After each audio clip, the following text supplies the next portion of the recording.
o'clock, and that means you're here to see the Tucson Comedy Arts Festival. Before we begin, a few quick announcements. In the event of an emergency, please exit to your right. Bathrooms are located back of the house, last door on the right. Please silence your phones so you don't miss a moment of the funny. And now, welcome to the stage, your host, Catherine Merlin!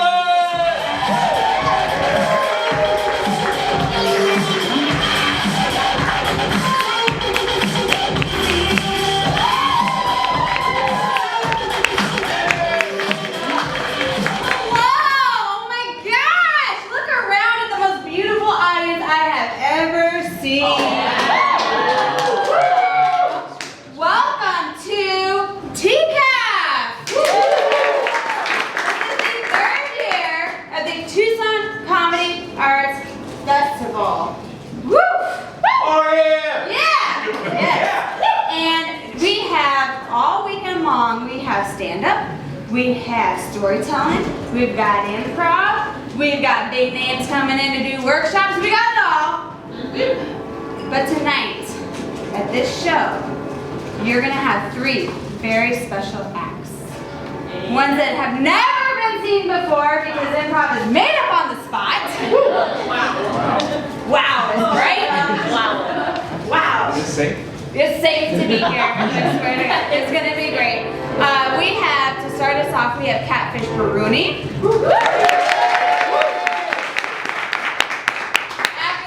Followed up with the Tim House team, the openers, who are not opening. Sorry.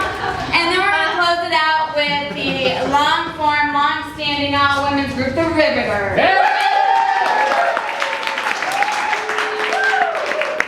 Thank you so much for coming to Thursday night, but you can also get Friday night and Saturday night out of this festival. So remember that, okay? So our very first act, let's give them a very, very, very warm round of applause. You can stand up if you wanted to. You can yell if you want to, too. Catfish Baruni.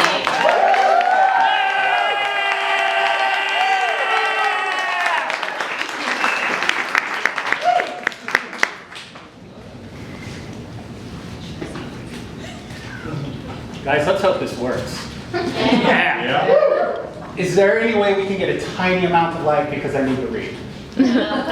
So this is not improvised. Actually, this is improvised. This is not improvised. Is that good? Yeah. And if it gets bad, we'll just yell, right?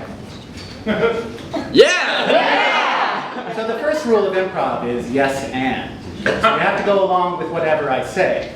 If it gets bad, we'll just yell, right? Thank you. Thank you. Hello, and thank you for coming to the 2017 Tucson Comedy Arts Festival. Okay, well that's a mistake. I'm sorry. Wrong font size. But the rest of the show, I assure you, works. I'm Catfish, and I do something called Slideshow Fairytales, which is a kind of comedic, thank you, multimedia storytelling. Before we begin, though, I need an adjective from the audience. Keenly. Bodacious. Lugubrious. Very true. Lugubrious. So I don't know if you guys know this. An adjective means just one adjective. So I'm going to go with bodacious because that's the one I remember. Let me just write that in the big book here.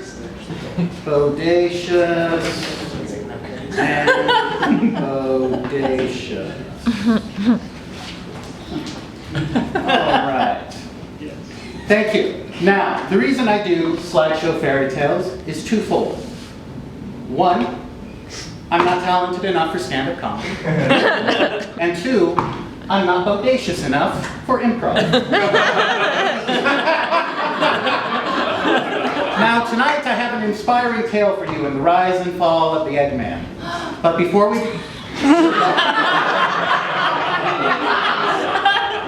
I like eggs too. How do you like your eggs? Right. Fertilized. Yeah, but like over medium, over easy. You know, so I really don't care. But before we begin, I need a volunteer from the audience. My man right here. Come on up, sir.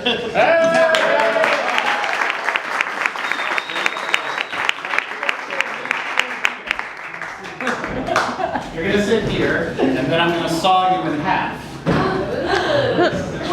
And what's your name? Seth. Everybody, this is Seth. Say hi to Seth. Okay. Now I'm going to ask you to do something very simple. Do you think you can do that? Yeah. Seth thinks he can do it. Do you guys think Seth can do it? Yes, so you're going to sit behind the contraption there, and every time in the story that you hear a pun, you're going to honk one of the horns. So Seth, let's make sure you're able to honk a horn. Let's go now. Perfect. Let's try the other one.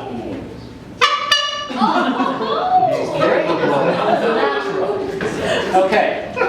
Next, I'm going to test out Seth and make sure that he's able to identify a pun. I'm going to make a series of statements. Please honk when you hear the pun, Seth. Make sure I'm on the right slide. Oh, we skipped one. Okay. The future, the present, and the past walked into a bar. Things got a little tense. I ordered 2,000 pounds of Chinese soup. It was wonton. I'm often asked how I escaped Iraq. The simple answer is, I ran. A friend of mine tried to annoy me with bird puns, but I soon realized that two can play at that game.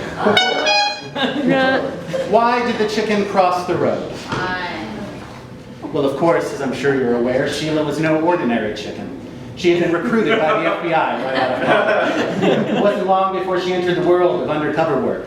It was a dangerous world, but Sheila was good at what she did. She told herself she was making the world a better place, a safer place. But now she was in deep with the Yakuza. Too deep. But the Yakuza were hard to impress. They demanded constant proof of loyalty. Lasers would eventually remove the gang tattoos from her body. But first and foremost was the case. The case was always first. But once it was over, all she'd have to do is walk into that laser removal clinic on the other side of the road. I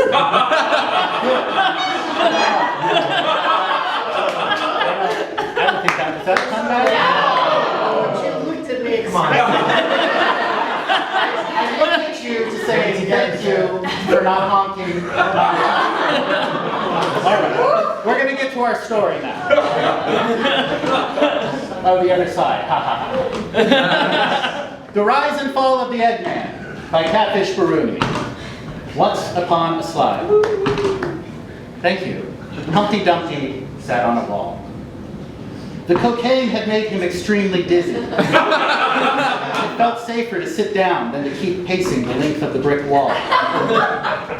It's a beautiful wall, he mumbled to himself before announcing to the rest of the world, it's a beautiful wall! Down below, a crowd had not yet gathered. A coked out fool doing something dangerous? It was hardly news around these parts. It wasn't just the coke, though, that made him take a seat atop the wall, or the speed. Or whatever the handful of pills he swallowed behind that bodega was. Yes, of course, those things exacerbated the problem. But it was his shoulders which held him down. They just felt so heavy. They colluded with gravity to pull him down more than a normal man was pulled down. God, they felt like that for what now? 25 years? 33 years? Too many years, he liked to joke.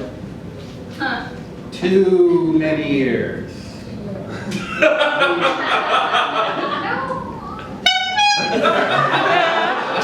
He liked to joke, deflecting the horror inside of himself from all of the onlooking eyes. Too many years, he yelled from atop the wall. He erupted in laughter, the guffaw that almost sent him tumbling down. Humpty was cracking up.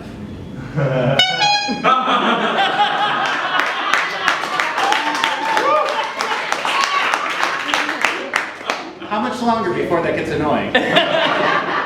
Yeah, too good. We'll find out. It was the weight in his shoulders that had first led him down a path towards numbness. If he could look past the emotional stupor inside, he'd remember that the weight had been building since he was just a boy.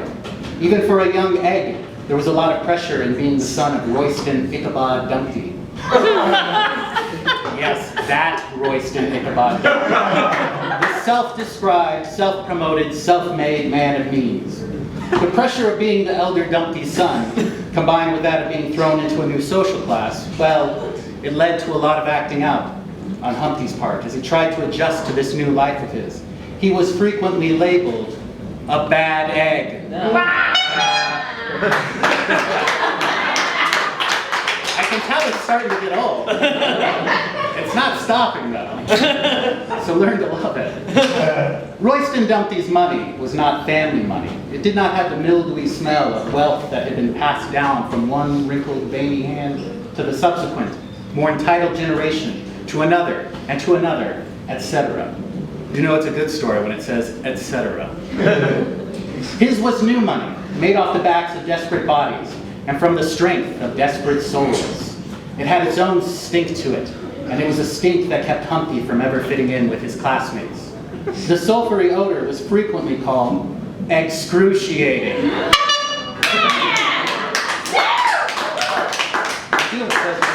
It's all you, man. Oh. Do you want to be friends? That's a novel idea. Let's do it. We're going to be friends. Seth and I, we just became friends.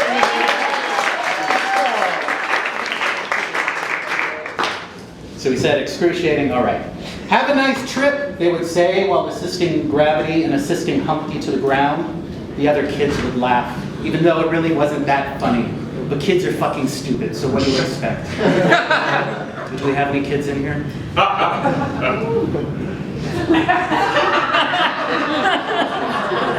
It's true, kid, you were bound to learn it. Even Humpty would laugh. It was his attempt to fit in. Are you guys yoking with me? He would joke. But the other boys would deliberately stay silent to show Humpty just how unfunny they wanted him to think he was. Aw. I don't know what that's. Boy, you guys are silent. How about a horn, Seth? Stop working on this.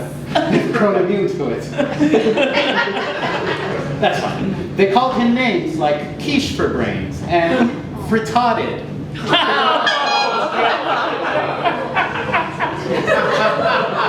You can't moan. I announced puns at the beginning.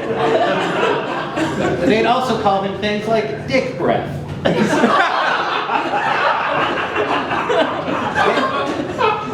They excluded him from all their games, reindeer and otherwise. They do dopey impressions of Humpty, which were not even remotely accurate. I'll be you, men. I'll be you, men. They preface their impressions before launching into some slack-jawed, mouth-breathing bit. The girls let him pull their pigtails so that he wouldn't get the wrong idea about them playing hard to get. And then there was that time Jaime Tapia stole his hat, which is a thing that actually happened and is not meant to further the stereotype of the Hispanic hat thief, or as they're frequently known, el ladrón de sombreros. Is that right? Yeah. But a strange thing happened. Once Royston had made a certain amount of money, Humpty found that he had people around him. He couldn't say they were his friends, or that they ever wanted to be there, but there they were nonetheless. When Humpty started receiving his own handout from his father, the number of people surrounding the younger Dumpty only increased. Humpty Dumpty had a great fall. Humpty's fall had been a long time coming. He deserved it. Oh, you believe me, he did. But on the other hand, he, to quote a better writer, was the victim of a series of accidents, as are we all. But even victims have a path to choose, and Humpty, to quote a better Grail Knight, chose poorly.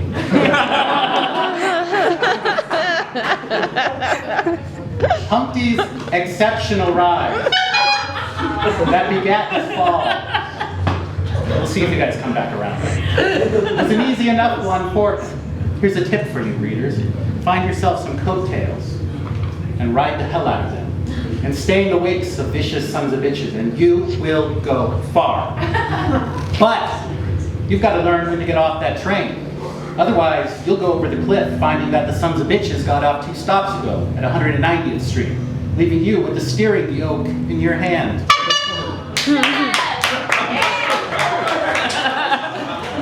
He's great, isn't he?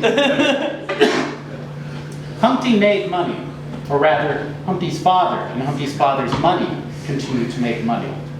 So long as Humpty didn't get in the way. Humpty got so good at letting his father take charge that Humpty thought he was a genius who deserved the extravagant lifestyle he lived. Have you ever met someone who loved swimming in the Nile, but refused to admit just how much they loved swimming in that river? In fact, this person would state that they had never been swimming, and there was no river. Never had been one. Rivers don't exist, this person would continue before adding, and you just made that word up. Along with other made-up words like awareness and differentiation and zorbles and G-spot.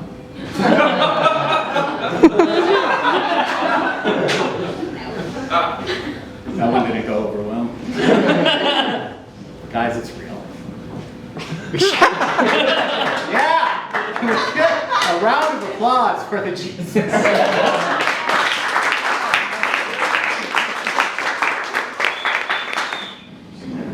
So my mom's in the audience, which is not a joke. And every year I think, I'm not going to do something to really embarrass myself in front of her, and every year I do it anyway. Back to our story. It was real bad on the mental health landscape. You may as well call Humpty Cleopatra, because he was, according to a lesser writer, a real damned twat. Also, he was queen of denial. That's what I was trying to get at with the whole river thing. Right, so, remember, I'm not good at this. Too untalented for stand-up, and not bodacious enough for it. So Humpty wheeled and he dealed, or so he exaggerated. The truth was, he had power. His father's money, which would ultimately become his money, brought power along with it. And, as the saying goes, with great power comes great opportunities to be a bullying asshole. And that's what Humpty did. And each time he was successful, the bullying grew exponentially. He could have whatever he wanted. And if he couldn't have a thing, that meant there was something wrong with it. And then he didn't want it. All the while, up until his death, Royston Ichabod Humpty watched on, unimpressed with his classless shithead son. When Royston passed, Humpty lost his safety net. The great deals he made, well, they sometimes came back to bite him. He began losing money. His money began losing money. Royston would not have been impressed. The subconscious knowledge of this made the weight in Humpty's shoulders grow and grow, made him try harder and harder to impress the unimpressible Royston. All the king's horses and all the king's men. King County Emergency Ambulatory Medical Services was started by Kenneth King, an ambitious go-getter who had the idea that when injured, sentient beings preferred to not transport themselves to seek out medical care. Thank you, sir. On some occasions, some of these beings could even be so injured that it was impossible to transport themselves. Fucking leeches, right? It's like, learn where your bootstraps are and drag yourself to the hospital. Anyway, in the past, the tradition had been to push these beings off to the side, out of the way, and whatever happened, well, it happened. It was an extremely miserable way to go through life, or to worry about going through life. Them's is the breaks, people would say, all the while hoping they'd never be on that side of them breaks. Everyone had to be extremely careful in these days. They practically walked on eggshells. Nobody wanted to whisk their health.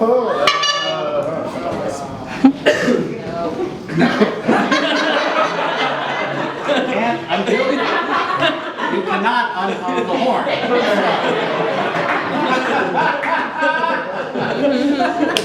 Like Royston Ichabod Dumpty, Kenneth King was frequently described as a self-made man. Unlike the former, the latter always corrected the describer by saying, "I had lots of help," which was true. Kenneth did have lots of help. If Royston hadn't been so myopic, he too would have seen that he had not come to be what he was on his own. But these are the differences between men. As they say, when it comes to men, some be good and there be bad ones. That didn't make any sense. Who said that? Not me. Kenneth King was not content to sit behind a desk while emergency calls were handled by his own company. That's not where the action is, he would tell confused faces when they asked why he put his well-being on the line. Kenneth King was an anomaly. Also, he was an alligator. I'm not sure if I made that clear or not.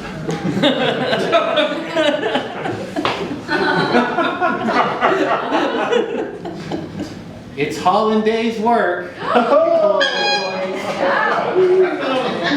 I want to be out there with you guys, saving lives, helping, paying back. Hollanday's work. It was on an afternoon when Kenneth King was working that the call came in. Egg down. Egg down. Seth, I'm out of puns, but if you want to honk it whenever, feel free. Okay. Couldn't put Humpty together again. Those medical professionals, they tried with all their might, but not a single one of them could help make Humpty right. They used an almanac of techniques and every kind of device, but all of it was no good. Not a single method would suffice. The long fall had invited a great trauma to Humpty's brain. No, it was actually the impact, a better poet might explain. Irregardless, the event caused Humpty to be badly hurt. Don't you get me started. Irregardless isn't even a word. Clearly me and this poet aren't seeing eye to eye. I think what you meant to say is this poet and I. All right, enough. Let's finish the story and let's do it quick. Look at all the women impressed with our new rhyming trick. That.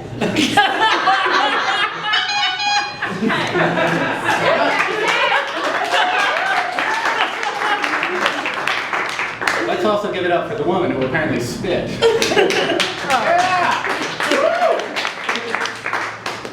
The egg had been hurt, and the men they tried to save him. The women are all wondering if catfish is just a pseudonym. Let's get back on track. That's not the story we're telling. I admit it, I'm kind of brave, but there's no need for yelling. The faces were long and solemn. Everyone looked around. Call it, the king said, knowing Humpty would soon be in the ground. It's no good. This one is scrambled. He's gone. He's fried. It was no bullshit, you guys, because Humpty had died. Now let this be a lesson to all of you on this very day. Don't you be like Humpty. Don't be like him in any way. Self-awareness is important, and it's a fun thing to do. And don't be afraid to give therapy an equal chance too. Thank you.